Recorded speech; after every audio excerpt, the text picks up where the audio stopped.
Hey, it's Ryan from Ryan's Wheelhouse, and we're going to talk about the F1 season today.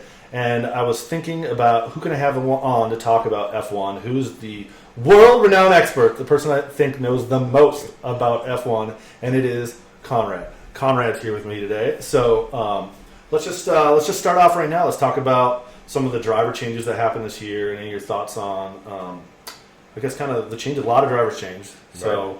A lot of movement, a lot of new rookies. What's the elephant in the room? What do you think the most interesting? The most interesting is Lewis's move and seeing whether or not he's going to be able to be a champion again or if he's going to be the second driver for Ferrari. And so, I don't know if he's going to be.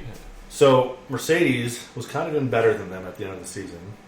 Did better than the first race. But I feel like there's a little bit of George Russell might have been doing better than Lewis, and he didn't want the competition. So you can go to the guys. It was a strange move for Lewis, I think. It was really a strange move. I thought that he'd want to finish out his career at Mercedes, moving over from McLaren long time ago. Everyone kind of questioned that move too. So you never really know. Lewis could have seen something in Ferrari that he liked. Could have just been taking the money. You never really know. Well, and he moves over to Ferrari, and now there's a lot of Lewis Hamilton fans out there, but I am cheering for Carlos Sainz. I'm cheering for Carlos Sainz too. Single race because. Yep. I think Carlos was better than his teammate at Ferrari last year. I think he was better than Leclerc. But hey, good looks sell. And I think Leclerc finished with more points. Don't quote me on that, but I think because Carlos didn't have as many finishes in the top 10, but he I think overall had a better season. Well, and Carlos likes to hit the wall during caution laps, so that's part of it. I mean, that was just an issue at Australia. Like it's been dry in Australia for so many years. Now they finally actually get water and. There you go. You got two teams spinning out on their torque transfer when they're shifting gears. Mm-hmm. Well, and we'll talk about the race. The Australia Grand Prix was last weekend, and I thought, as a lifelong NASCAR fan and watching F1, that the F1 race, and everyone's going to throw spears at me in America, was better than the NASCAR race this last weekend. So the NASCAR race had a winner that everybody was supporting, Josh Berry. Everybody wanted him to win.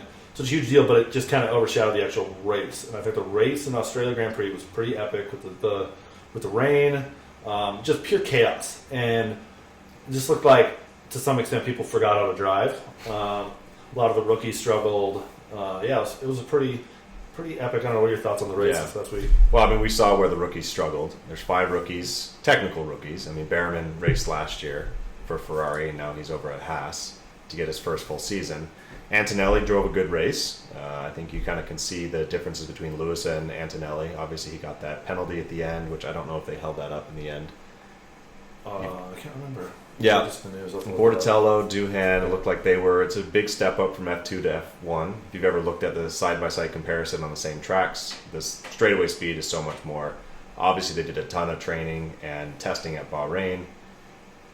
We'll see how it turns out. I mean, you never really know. Remember when Max's first season, when I think it was Toro Rosso, or the team prior to that, I can't remember the name. He didn't have a blow-away season that year, and now look where he's at. So we can't ever judge the racers on their first couple laps. Because honestly, many of them were just a couple laps. But, we got Bortatello, Bortoletto, excuse me. Yes, so the Bortoletto one that crashed out in the formation lap. So if you don't watch F1, formation lap is before the race starts. They didn't even start yet. He crashes, started crying like a baby. However, it's very cute. He's young. Lewis Hamilton's dad consoled him. I don't know if you saw that. I saw a dad consoling him. I thought it was his dad. I didn't know that Lewis was Lewis's Hamilton's dad was consoling him. Meanwhile, Red Bull Racing, Helmut, did you what he said? He said that it was embarrassing. He said crying was embarrassing. Oh, yeah. Because champions don't cry. I just want to throw that out there. So Lewis has cried a lot, though. Lewis is an emotional guy, and he's cried a lot. So, I mean, you never know. He's the most successful driver we've got right now. Got Alonso, and we've got Max as the champions. So you never know with these rookies. They obviously showed the team something that they can do, and they're fast. So one of them, Antonelli did really well in F2. All those in F2 did well enough to earn a seat. So we'll see how many of them actually finish out the season in the seats they've got. There's some good reserve drivers out there that you never know. They could take the spots. Liam Lawson is the one I think is the worry. The biggest surprise. I think that was a surprise for me when he first announced that it was going to be Lawson, not Yuki. I thought Yuki deserved the seat over Lawson. Now, Lawson had a few good races, but Yuki had a more consistent season. So that was a little surprise. I think it's the same situation they did with Gasly many years ago. Gasly was showing success, and they threw him into the seat, and it was too much pressure at that time. Gasly's a good driver. He never rivaled Max. Max was obviously going to be the guy. And to try and find someone to match him was difficult. Mm-hmm. So, I mean, you watch what Checo did. Checo's lack of success over the last 2 seasons. He provided that block for Lewis, for Max to win him that championship. Whether or not that was a legal move at the end, I don't think so. I'm a big Lewis fan. I respect Max, but watching where Red Bull's going to go with his new team, you never know. Lawson, a lot of nerves, first race, truly in a big car. So we'll see. We'll see at the end of the season how he averaged out versus Checo, if he had a better season or if he had a worse one. Well, and Red Bull's not going to mess around. They got to wait. Like if you suck at Red Bull, six races, yeah. Horner's going to get you out. So we'll see what happens. It's early, but with the difference between Helmut saying that crying is embarrassing versus the other side, hugging. So there's no hugging in Red Bull. They don't mess around. Speaking of Australia, so McLaren cheated and had their mini DRS. It looks like so. That is an interesting story. It was within the rules as of now. It was in the rules, and Red Bull's been complaining nonstop. And I think that if Red Bull did it, and I'm a little bit of a Red Bull homer, but I'm super biased about it, is that if Red Bull did it, it'd be all the news that they cheated. But like now, it's just if you looked at the articles lately, they're just saying, a few teams have been using this flex, that's giving them faster speed. But I don't know what your thoughts are. It's 1 km/h an hour. Like on average, the McLaren, the Papayas were coming down the straight 1 km/h faster than the Red Bulls, about the same speed as the Mercedes. So whether or not that's actually giving them an advantage I wouldn't say so, because Max wasn't really being lost on the straights. It was more, I think the McLaren had better downforce throughout the turns. Obviously, Australia is a hard place to pass. You got to do it on those 4 DRS, and most of those DRS are just not long enough to pass. Just on the main straight, and then a couple of those turns right at the end of the long straights. So we'll see if they outlaw it, if they ban it. I mean, it's the same thing as Mercedes a couple years ago when they had the steering wheel. You push it, and I can't remember what they called it, but it helped with turning the wheels in and helped them get a little bit more traction. And that was outlawed in like the 4th or 3rd race of that season. We'll see if it's actually something they care about. But again, Red Bull, I think, realizes that Mercedes is catching them and McLaren is above them or faster than them with both cars. So we'll see. It'll be an interesting season. We've got a long, long way to go. I think it's going to be a 1-2 shootout between Max and Lando. Piastri could be in there as well. Obviously, he made that big mistake in Australia. He got himself out and earned 9th place, a couple points. So that was impressive to be stationary that long in the grass and be able to get yourself out. Impressive by Piastri. Figured out how to reverse, so that was a positive. I thought he was going to dig himself in. So, yes, speaking of that, they told Piastri to not pass. I don't know if you saw it during the race. And they said they're racing. Yeah, but not right away. They waited for Lando to get ahead, and then they said... They wanted to get that space between Piastri and Max. Yeah. Like, I thought that was a little sketch. I think let him race. I know they're trying to... Lando, they put him on the face of everything, so definitely he's the one, but I don't know if he's the better driver. They said they want to let him race. I mean, the boss, team boss, they said we're going to let him race once they get there, and they were getting, and I think Piastri was pushing a little harder to catch Lando, and that's when Lando went off, Piastri followed him, and he was going a little faster around that corner and had a bigger reaction. And for the record, I like McLaren's boss. He's American, yes. So started in the old style racing back in America. Now he's leading McLaren. So throughout this process, somewhere he got corrupted, and now he cheats.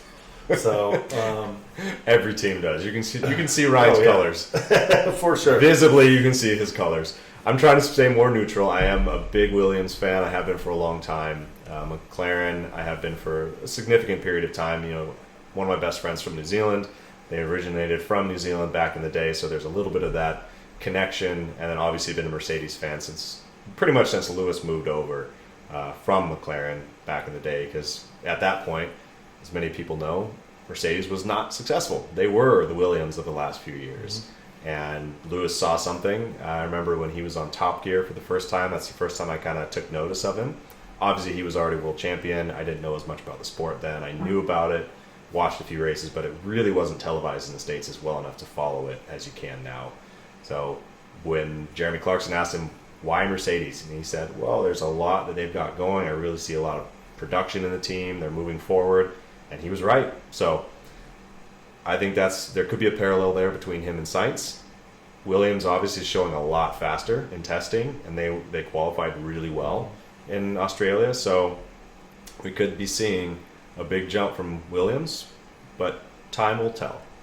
Well, the Williams team boss is he's a boss. Yep. And I think that you see these people, and you can watch whether Drive to Survive or whatever, and you can see the personalities of the leaders. And I think the leaders that are strong, which is Red Bull, Total Wolff, these guys are strong. It's very visible, strong leaders.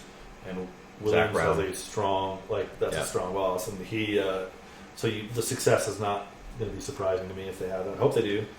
It's purely on their kit. They're actually car. That's the biggest area they need to take a jump, because Albon's been a good driver for a long time. Speaking of the Red Bull driver, I think he was in that team for a little bit. I don't remember. But they definitely seem to have made a big jump.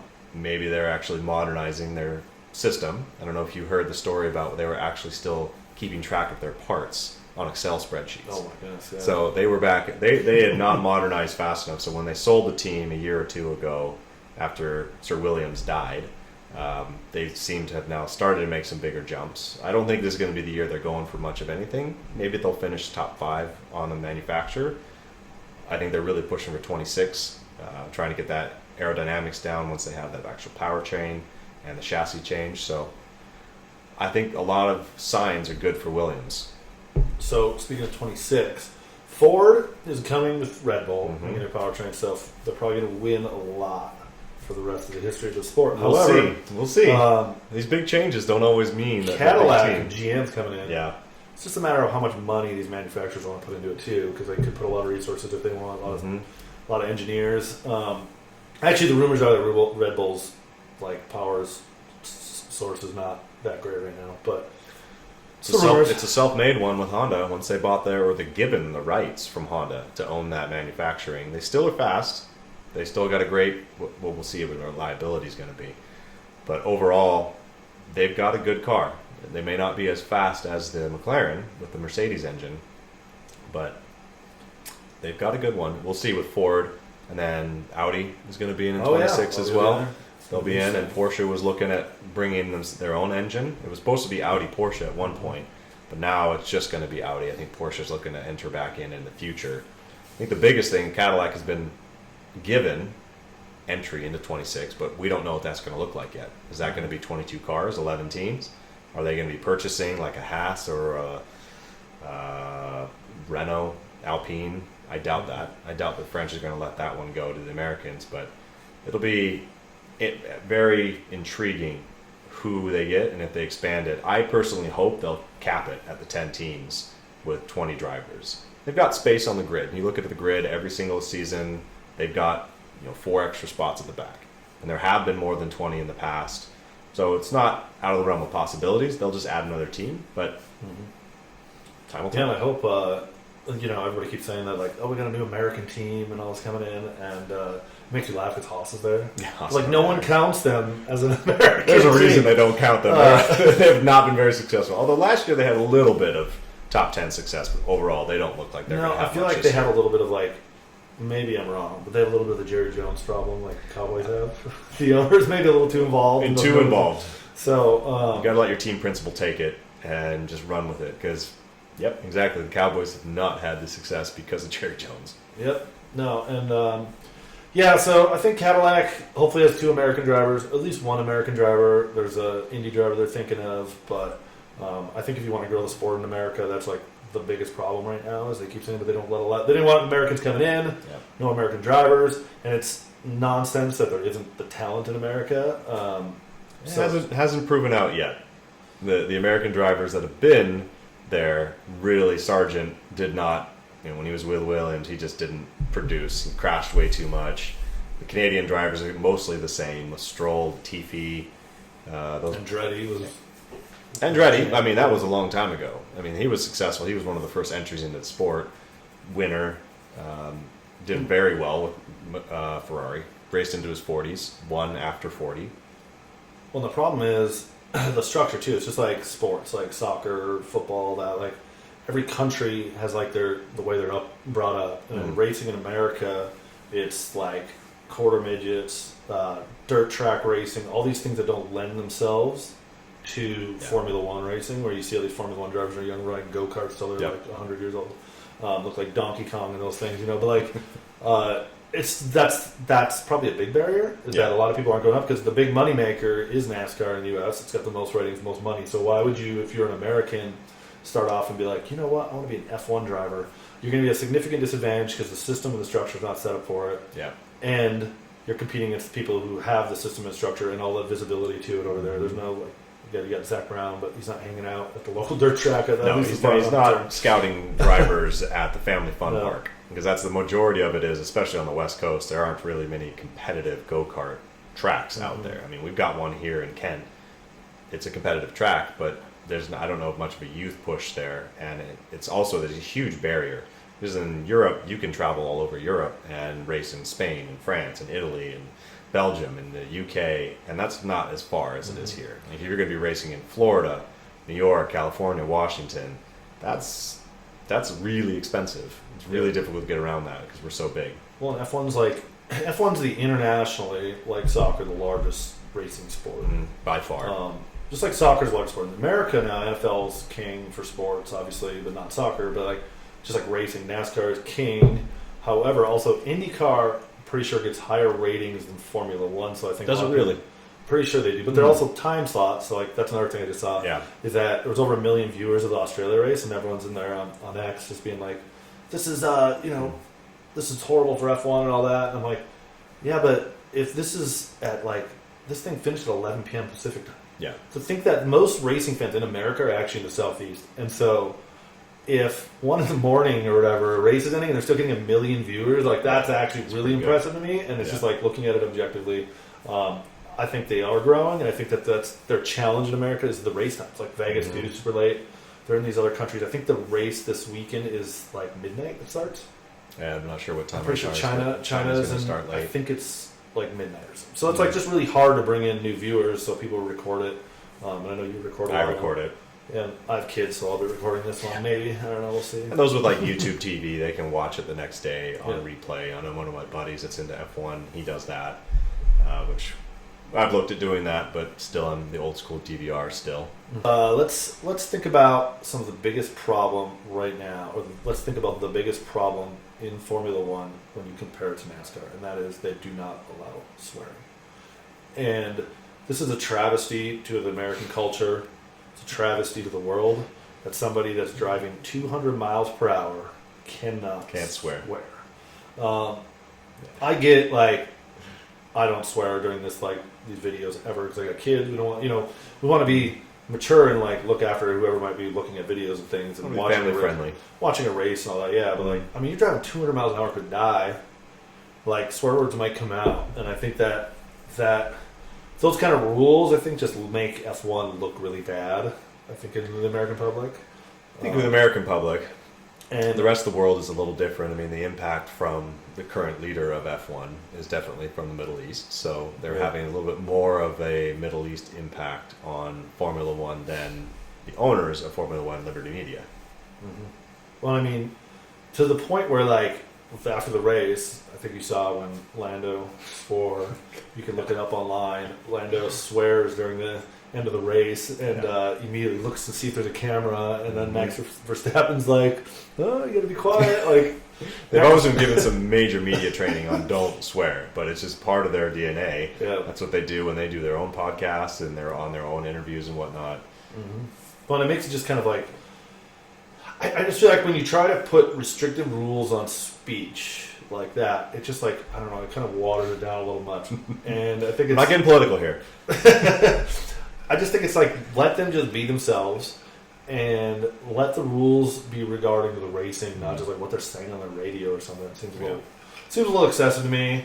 I think most NASCAR fans, other racing fans would probably think it's dumb, but we have worse manners in America, so I don't know. The English don't have great manners either. As much as we think is they're polished and well preserved, the way that they present themselves. No, the typical Englishman swears like crazy. It's true. And words they don't even find swear words. We do. Yeah. So I'm not going to go down that road. Well, they like the pub up too, and like we don't do that ever. So they don't like this either, and the whole possibility that the league, or not the league, but the F1 leadership presented that they were going to potentially remove team radio from the television broadcast. That was very concerning. That's one of my favorite parts, is just hearing that little and then box, box, box, or stay out, stay out, stay out. All the fun stuff that we've heard over the years over the radio, or don't tell me this, I don't want to hear it. Like, let me just race. That's a big part of actually being able to connect it to the drivers, where we're not just watching it only to watch the cars go around. We like the drivers. We like the interaction between them and their pit boss. And I think that like the Australian Grand Prix, they did a fantastic job with radio. They did. That is something NASCAR could work on, because there are great radio calls in NASCAR. Sometimes there's a lot of swearing in it, and they do show it. But like F1's timing and the way they're able to like put it in, and like during the battles they show that, like, it's pretty awesome. I think it's not live most of the time. It's delayed, so they can obviously scrub it if they need to. But they still like delay it and put it in at like when fast enough to where it's like still part of the race. NASCAR will do it where it's like the race, it all happens, and then like commercial break for a commercial break, they'll show it randomly. That situation's already gone and done. Like, you know, when like the Lando Norris thing, when like Oscar was like trying to race him, and they're like, "Don't race," or anything. It was still in a period where it was going to happen, and so you see it, and you're just like, "Oh, it's kind of cool to like hear the actual conversation going on and the drama." And I think getting rid of that would have been a big detriment to like this last race. I thought it was really good. And NASCAR can learn from F1 on that. There's plenty of time in NASCAR where nothing's happening, so you could use a lot of the driver conversation with their pit. Well, I think spaces. NASCAR just did a race where they had the same situation with the tires, where like they did the option tire, and it made it go way faster, like their cars, like considerably. Like, if you didn't have that, you were losing. Yeah. And so it was like similar situation as like Slash with the slicks and everything. But like F1 constantly showing the dialogue between the driver and the engineer about like the communication with their tires and whether they're going to pit and all this stuff, and like it made it like much more dramatic. I feel like. Whereas like you couldn't have that many position changes. Just the thought of like this guy could just like run into a wall anytime if he doesn't do the right thing, and an argument about it. Watching them spin and almost spin and catch that. I mean, they have to change tire for the most part. Not when it's raining. They could keep intermediate throughout the whole race. But when it was getting nice and dry, they could have left the intermediates on for longer as they kind of degrade and get more towards the slick once they get through all of that tread. It would have been an interesting race. I was surprised they went to slick so quickly, and then they went right back to intermediate. So I haven't done the math yet, but I think that if they had stayed out, they might have been able to save a little bit of time on those. I wonder if Max Verstappen's like a master of racing in the rain, but like he was sliding everywhere. But I feel like the rain ended so quick, that like he might have been able to survive. He already went to like the worst part. He might have been able to survive and stay out, because like it was pretty strong there at the end, though. Yeah, I think that was probably the right decision. Everybody did it, and they had to finish on intermediate. It still was too wet at the end to finish on slicks. I mean, Lando's pretty decent in the weather, too. Lewis has always been okay in the weather and consistent. Now we've seen the drivers that are not so good in the rain, those that are typically from more of a southern perspective. I mean, Sainz coming from Spain. Spun out. Don't know if that was the reason or if that was that torque that we talked about earlier, but it was a surprise to see that tenured of a driver spin. Not so much of the rookies, but the tenured drivers. And Alonso. I mean, he just lost it. That was a surprising one too. He just barely touched the grass. It's so impressive when they drive in the rain. I think that if anybody doesn't watch F1, it's like worth watching, because like, I mean, that's just like, you can't see. It's like driving down a semi. And yet they're going like 150 miles. They're up to 150 plus this last race. And like, to me, that's crazy. And then they're in these tires, and if you haven't seen an F1 tire, look it up. There is not tread on those tires. Like, it's smooth. On slicks, on the intermediate, they have tread. And so that's why they're panicking, because they're just like, they were hitting white lines, the white painted lines on the road, and just while they're going straight, it would just off into the wall. It's pretty wild. And so the drivers that are like, you know, the vets and the people that are really good, like, seems like it didn't affect them, which is crazy too, because like the differentiation between the rookies having this happen, hit the wall, whereas Lewis Hamilton, Max Verstappen, all these guys are just like nothing, like managing through it. It's pretty impressive, the quality difference though between them. And totally watching Kimi Antonelli been able to do that well, being a rookie and being consistent, and being able to finish in 4th during race time was very impressive. Yeah, and so speaking now of the upcoming weekend, the China Grand Prix, who is going to win the China Grand Prix outside of Max Verstappen, which is the obvious choice? So who is going to win? Obviously, Lando. I don't know. Even after this is also after this fake DRS stuff. That they have, the mini DRS. I don't think they're going to do away with that yet. They said they're checking by China. It's one of the fastest. Okay. It is very fast. So. Yeah, that long back straight is very fast. So typically, Red Bull does very well on the faster tracks. So I would say Max is probably going to be the favorite to win. Mercedes, though, last year started to figure out the faster laps. Now, they're typically not the fastest top end. They're a little bit more better on the downforce, where McLaren's right in the middle. I could see that we could see a pretty big win from Max. Just kind of depends on the weather itself. There is some chance of some rain as well on Saturday, maybe stretching into Sunday, but you'll see whether or not, if it's a dry track, I'd say I'd give it to Max. If it's a wet track again, I would say Lando probably is going to be up there with Max, just because the downforce around the corners, they're going to be able to catch up in the non-DRS zones. Well, McLaren's seems to be the faster car right now, like universally, but Red Bull's pretty close on. So at least Max Verstappen is. He pushes his car to the limit. I was super impressed with like practice at the last race because in Australia, because it was like everybody was like all different. Yeah. People were fast, and like it was pretty impressive. I think that the parity and like the difference now in the cars is smaller than it was in 2023, which makes it more entertaining and all that. Not by a lot. Not enough, I think, to see any measured change. Yeah, it'll still be the top. Yeah, the top. It's going to be the big teams. Top people, which is always a debate. Like we'll have like probably a different time about like the racing style. I want to have about racing versus NASCAR versus F1, maybe some Indies, because there's an argument for both, I think, the more I think about it, and that the best car should win. You think, like, right? You would think. And it does happen 90% of the time in F1, whereas in NASCAR, the best car, I would say, doesn't win that often. It's chaos. An accident the same in NASCAR. I wouldn't say 90, because Checo had the same car as Max over the last 3 seasons, and he was not as successful. But Max was winning with the best car. Right, absolutely. So somebody's usually, like, you're towards the top. Whereas in NASCAR, you will bleed 180 out of 200 laps. In the last lap, you wreck. Yeah. Like in the guy that's in like 15th wins the race, and it happens all the time. Yeah. And like, so I feel like that gets more frustrating when you're watching it to some extent, because you're like, it's like the guy that wins isn't the guy that's like deserving of the win. It makes it more entertaining because there's a diverse group of people that win a race, but it's still just kind of like the qualifying doesn't matter as a result. So like they do a qualifying and just kind of like, does this really matter? Not really. You just won't get caught up maybe in an accident at the beginning. Just do well. This is NASCAR? So qualifying matters most in F1. I mean, with like Monaco, it matters. That's more interesting, the qualifying, than the actual race, because there's going to be 1 or 2 passes in the pit. Yeah. That's it. Yeah, they're driving to like alley-wide. It's like two lane roads. It's not an interesting race anymore. I mean, it might have been 10, 15 years ago, but it's just the nostalgia there for that race course. Yeah. Be really cool. Fire up the yacht, head over there, find somebody that has a yacht, and check out that, maybe hang out with Conor McGregor or something. I hear it's a minimum of $1 million to donate in a week, and then it's $500,000 for a berth on the inner portion, not even right against the racetrack. Yeah, it might be easier just to become a driver and do it. I don't know. I think you're a little big, and too old, and too fat. I would look like Donkey Kong in that car, man. Couldn't fit. Yeah. I mean, the drivers are tiny. Decent small. I mean, George Russell's over 6 foot. I think Ocon's over 6 foot. The size of a feather. Like, I know, they're like 150 pounds. You tell me what he wants for Christmas or something. It's like crazy. It's not the typical American body, that's for sure. It's a small European. And I talk about this in one of my other videos. Even the pit crew have those European upper bodies. They're big. Because they just have like, they have the guys around, the 20 guys in this pit, and they just have to do this, right? Right. And that's it. Whereas fast and consistent. NASCAR, they're like, here, can you take this jack and this tire and run around? And so they're like, we need a guy who does a lot of push-ups. And so as a result, the guys are just huge and like going to NASCAR races. It's Aren't there like some former linemen, NFL linemen? Like former Division I football players. Yeah. And so you're going there and you're like, I'm 6'4", so I feel like tall, and I'm walking. And you see those guys, you're like, man, these guys are huge. They're like rolling around these tires and stuff. It's pretty wild. And the tires weigh more too, don't they?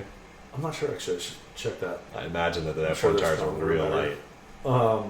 But yeah, it's just interesting when you compare the pictures, even of the pit crews and that. Yeah. So So who do you think is going to win the championship this year? I think it's going to be Who would you McLaren. put all your money if you had to tell your wife you have to bet the house?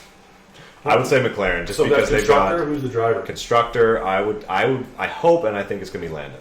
I think Lando's on the up. I think Max is kind of on the downward a little bit. I don't think they've got their cars dialed in as McLaren does. I think manufacturer, I'll be very surprised if McLaren doesn't win it. Just because we'll have to see what Liam Lawson does. But from manufacturing, Max is going to be up there. He's going to be up in the podium most races. So he's going to be up there and push Red Bull. But we'll have to see where Liam Lawson finishes. And even if he retains that seat, if somebody else comes in and is able to get top 10, top 5, maybe. But I think because Piastri is so fast, Lando is so fast, we're going to see both of them win races. And I think McLaren's going to win the manufacturer quite early this season. Well, it looks like Mercedes is more like consistent between both the drivers. I mean, it's early. We'll see. Yeah, I think Antonelli they had a very good season or a start to the season, and Russell's going to be up there. He's, I would say, also on the up. He's a little more dialed in. He is now the principal driver, so he could have some impact there. I don't think Mercedes is going to have a shot at being either manufacturer or driver. I think that the leap from last year to this year is just too far for them. It's happened in the past. I think it's going to be 1-2 shootout on both championships for between McLaren and Red Bull. So, and it shows the difference because, like, if the Red Bull second driver doesn't perform well, like, I don't know the number, but how much money are they losing, like, in a constructor between, like, millions and millions of euros and so between 1 and 2, and then the championship winning money that goes to the manufacturers. So there's obviously a breakdown every season what they get, but it's huge when it comes to their like $1 million to euros R&D. converted to US dollars is who knows, but somebody can do that. Google It was like 0.8 or something like that. But like, yeah, I mean, it's crazy. So like, that is why like Red Bull's so like cutthroat on their drivers because it's just like if you aren't performing, you could lose us millions of dollars. And so like your feelings and don't really matter all that much when it comes out of the money. But you've seen it backfire. That whole cutthroat. If the driver's not doing well, we're not giving them any success. We're not giving them any support. We're not training them. Gasly's just the perfect example. I mean, he lost all of his momentum. He was a good driver. He's kind of found some back at Renault Alpine. Is he still there? I think so. Yes. I can't remember. So. Yeah. Nobody cares. So 'Cause Ocon is now at Haas, right? yeah, no one cares about those teams. No, on the bottom all the time. Haas it doesn't look to be a good season for Haas. We can probably talk about the bottom Why feeders. Bottom feeders. So I want like at least like 5 people to watch this video. So I don't know if we were talking about Haas and these other teams and like Haas getting rid of the most popular team boss. When they That actually was were, 2 seasons ago, though. yes, but like that's when they, in my opinion, were showing like some mild success every now and then, and now none.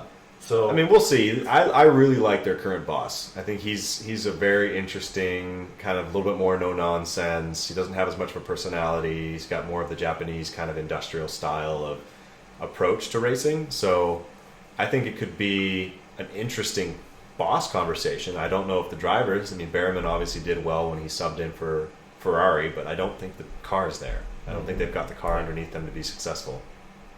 no, they haven't ever. Probably never will. I mean, At they some had point, some the success question is, with like, how long do Hulkenberg. they keep it going? Like, because a lot of these F1 teams, if you're not winning, how do you Yeah. stay on the bottom that long? And like now you have another American team coming in. They're still now you making got so Ford much coming money, in. even at the bottom. Yeah, With all the sponsorships Cadillac and coming in, they're getting manufacturing. money from that. Yeah. They're splitting all that money. Yep. A lot of this to get to enter. So yeah, Mm. it's pretty interesting. My prediction would be that Max Verstappen wins the championship. This isn't because you like Max and you're Well, wearing Red Bull. It's because Max Verstappen is in Alpha. He's a silverback on the track. And Yes, he ain't man. messing around. Yeah. Red Bull is already close to McLaren. Red Bull has said that between I think race 3 and 6 that they will have an upgrade to catch up to McLaren. That is what they've stated. And so if they catch up to McLaren in the car, Verstappen's the better driver. He will win. And you could probably give him a trash can on wheels and he'll come up there. So Right. That's assuming that the upgrade will actually make them faster. If you Apparently- remember 2 seasons ago when Aston Martin brought in their upgrade, Yeah. they were competitive in Yeah, the first few it's races true. of the year, and then they put this upgrade in and it ruined their season.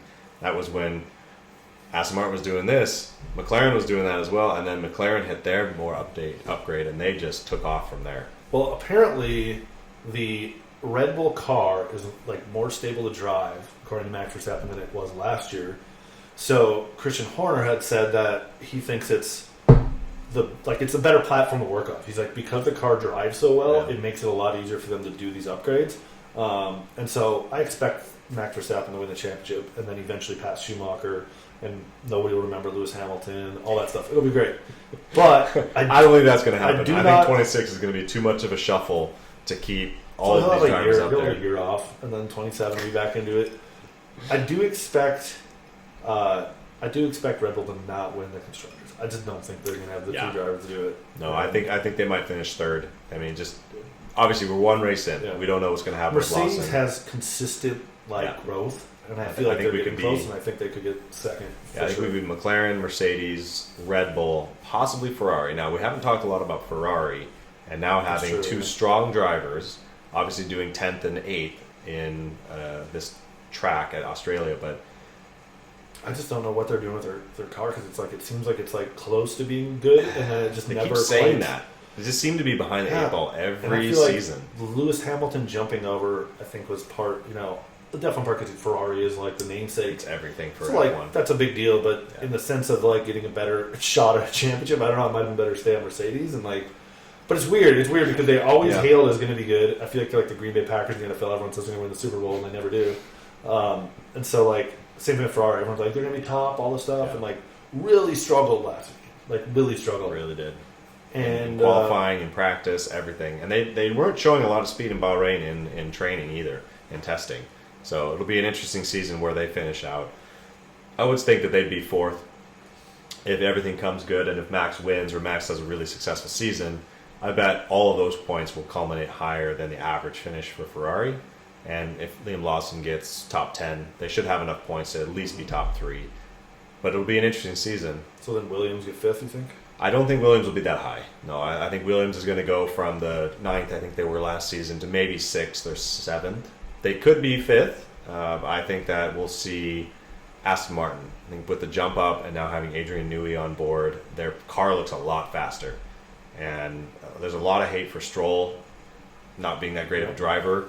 He out-qualified Fernando, so Alonso didn't have as good of a practice session now. This was Stroll's home race. Or not home race, it was Australia. Sorry, that wasn't Canada. You're going to want to cut that one. Yeah, but Stroll did well. I think Stroll's a consistent driver. I don't think he's ever going to challenge for the top spots. But he's a consistent enough driver that he's able to finish in the points with a fast car. So Stroll is an interesting one to me. And actually, I was actually going to bring him up. It's because, again, this happens in NASCAR all the time. Whoever daddy is helps you out. And Lance Stroll, it's a little ridiculous. Mm-hmm. This guy's given, it's so rare to be an F1 driver. It's so rare and so hard. And, daddy got him a seat. And I think that it's probably maybe as a result the safest seat in all of F1. Because, his daddy has to fire him. And absolutely. His son. And so, I think people get a little annoyed at that. And, I feel like he doesn't have, a public persona that well, at least from my scene, too. No, so it doesn't help. He doesn't. And so you're just putting this guy in there that doesn't fit any of the qualities, and there's probably other drivers that are better that are on the reserve teams, or Valtteri Bottas or whatever. I don't even know he's Bottas. I don't even know if he's on the reserve. He's in the reserve for Mercedes now. Is he? Yeah, he's back at Mercedes. Yeah. I mean, he showed signs of success when he was him and Lewis, and they were really trying to do a competition like what they're potentially having with Norris and Piastri. But it just never materialized. He won some races, but then he didn't have the level of consistency that Lewis did. And so I think the same thing is true for Lance. I think Lance Stroll, overall, I think he's a decent enough driver to still deserve his seat. I mean, he finished 6th? 5th? One race. What was he last year? This weekend. Weekend. Last season, it wasn't the greatest season for Aston Martin. They just didn't have the car. And that was consistent. I think they finished very close in the points between Stroll and Fernando. They've obviously had some new media training, though. Did you see Alonso's interview where he said, I'm not going to talk about the car at all? I'm just going to get very brief. So they're like, well, what's new with the car? Well, it has tires, it has a steering wheel, it has a wing. How'd it do on the race course? Well, it went around the corners. So I think that's some new media training on Aston Martin. Maybe that's something they've been trying to hone in with Alonso, and that's maybe how Stroll has always been. But I think still Stroll deserves the seat right now. He definitely got in on Daddy. Daddy brought him in, and probably wasn't deserving of it then. There aren't a lot of other drivers right now that would say to deserve that seat. Maybe there are some F2 drivers. Maybe there are some reserves. I think. But you don't know until somebody goes in it. It's like True. He's holding the seat. Well, they test in them. I mean, the reserve drivers test the cars, and they can see their average lap times, and you would hope that he's faster than the reserve, but it doesn't mean that he is. Yeah. Okay, so Drive to Survive talk shows like all these drivers being buddy and like Lando Norris and George Russell and all that, but like they don't cover Lando Norris. They briefly like touch on Lando Norris and Max Verstappen like being friends.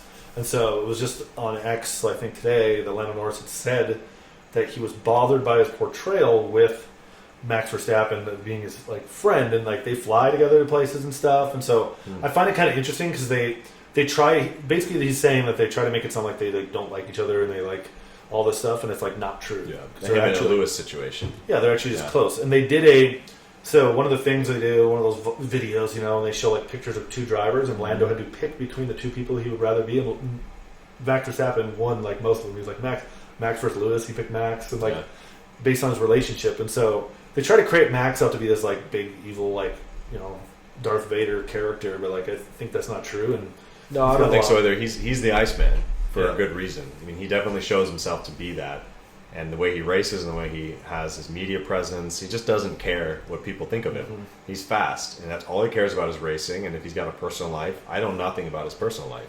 Well, apparently when he was a kid, if he lost races, he had to walk on him. His dad would drop him off. His dad did all the tracks. Yeah. Very involved. And that type of stuff, though, is very normal for, like, the greats in a lot of sports. Mm-hmm. Like, the dad is very, like, in a way, overbearing. Yeah. But as a result, they get a lot of success. So you can either pick the success and what came with it, I guess, or not have it. But, yeah, he's still, like, I don't know. I see a lot of stuff on him. And my initial thing, you see him, you're like, I don't like this guy. But then you start to really look into it, and you're like, this guy's actually, like, just a all-star, hard worker, like aggressive driver, all these things, and like there's really no reason. It's like Tom Brady. Like, why do you hate Tom Brady? Like, it doesn't make a ton of sense. Because he's been successful. He wins. But Tom Brady, we did have Deflategate. Yeah, that's the only smear on it. I mean, it's just like everybody else does. Half of McLaren's car isn't illegal, so I mean, like half. Not just the little teeny tiny mini. The brakes. You see the brakes now? They have a thing they're saying because the tire temps during the Australia Grand Prix.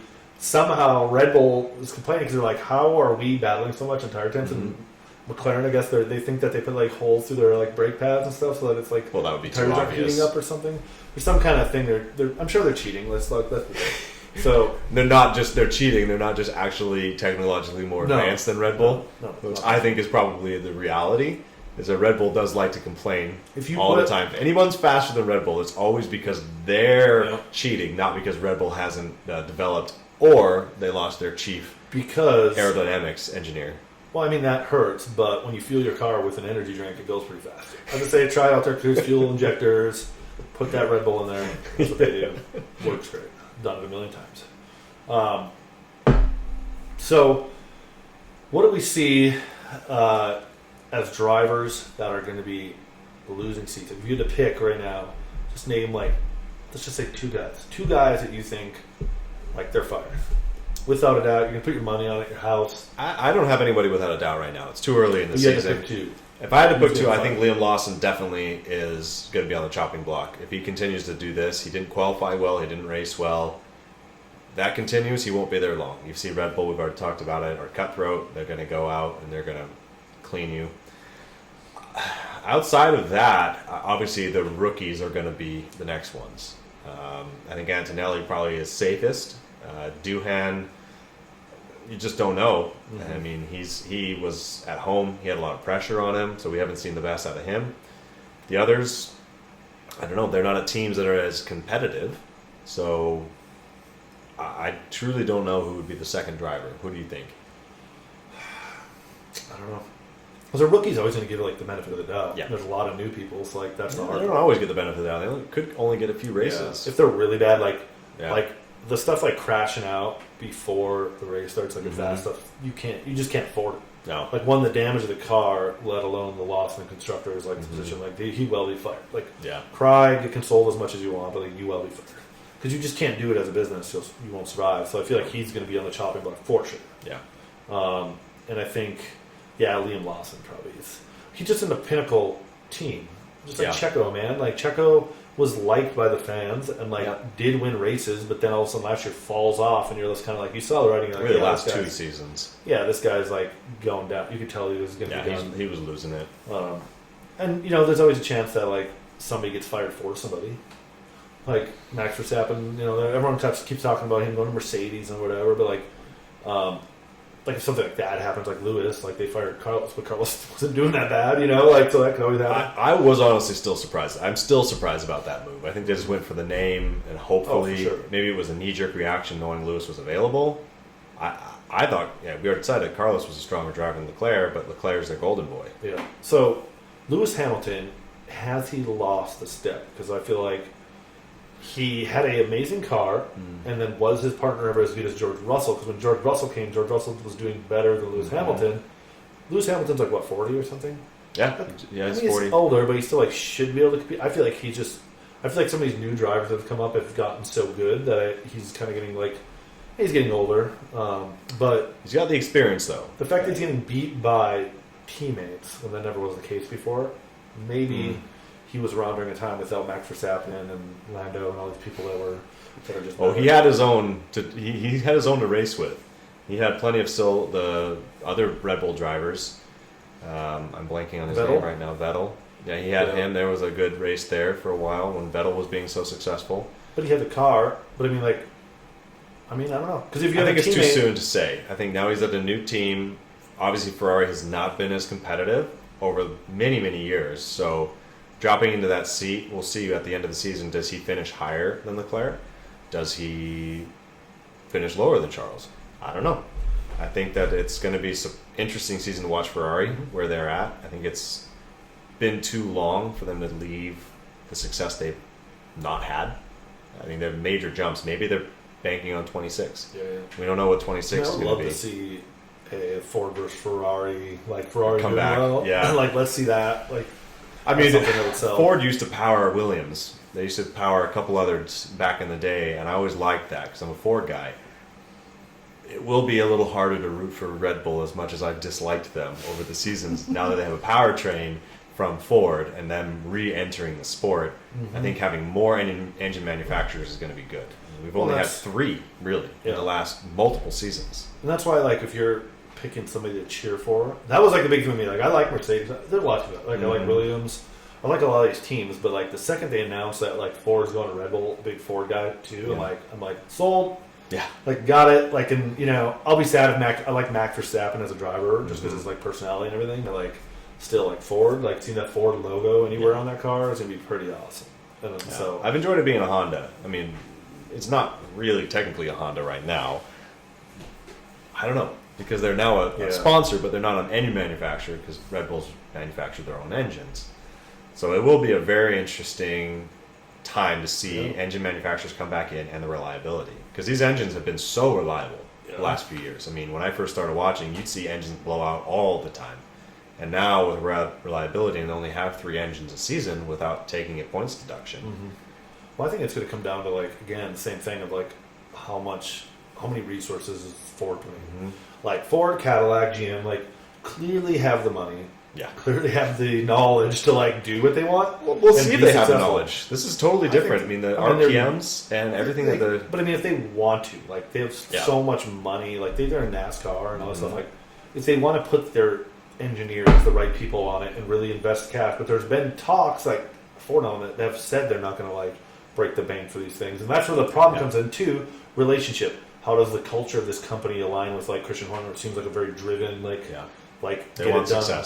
Success guy, but if you're saying that you're talking to a massive U.S. manufacturer, are they going to give a crap about what your opinion is on this? They want to win, but in the same sense, be we know better than you, and so that dynamic I think would be really interesting to see. It's going to change it. I mean, it's going to depend on who wants to be the driver, and I think Christian Horner has been with the team for so long. This could be a breaker in the future if they're not having success, and Ford wants to take more of a position within the team, and Horner really wants to continue to be the principal running everything. That could be a breaking point for that leadership group too.